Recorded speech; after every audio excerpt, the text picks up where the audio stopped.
আজকে আলোচনা করব 27টা নক্ষত্রের মধ্যে 14 নম্বর নক্ষত্র। এর আগের ক্লাসে আপনাদের 13 নম্বর নক্ষত্র নিয়ে আলোচনা করেছি।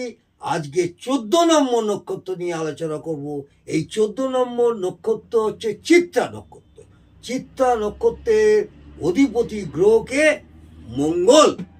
এই চিত্রা নক্ষত্রে জন্মগ্রহণ করলে জাতক জাতিকাদের সাধারণত কি কি রোগ হয়, এদের বেশিরভাগ ক্ষেত্রেই দেখবেন একটু স্কিনের প্রবলেম, চর্মরোগ, পেটের রোগ, আলসার এবং প্রচণ্ড পেটে ব্যথা, মাঝে মাঝেই পেটে ব্যথা, তলপেটে ব্যথা, লোয়ার অ্যাবডোমেনে ব্যথা, পেট কামড়ানো, পেটে মোচড় দেওয়া, এই সব, পেটে কৃমি হওয়া, পায়ে ব্যথা এবং বিশেষ করে পায়ে ব্যথা, চুলকানি, চুলকানোর পর জ্বালা করা, চুলকানোর পর জ্বালা করা, জন্তু জানোয়ারের দ্বারা ঘা, ক্ষত, পোকামাকড় দ্বারা ঘা হওয়া বা জ্বালা যন্ত্রণা প্লাস বিষক্রিয়া।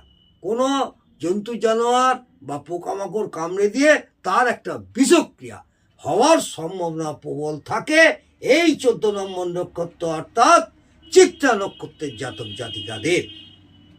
আপনারা এটা লিখে নেবেন এবং মনে রাখবেন, আপনাদের অনেকটাই বিচারের সুবিধা হবে।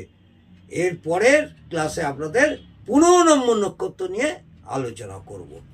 আজকে এই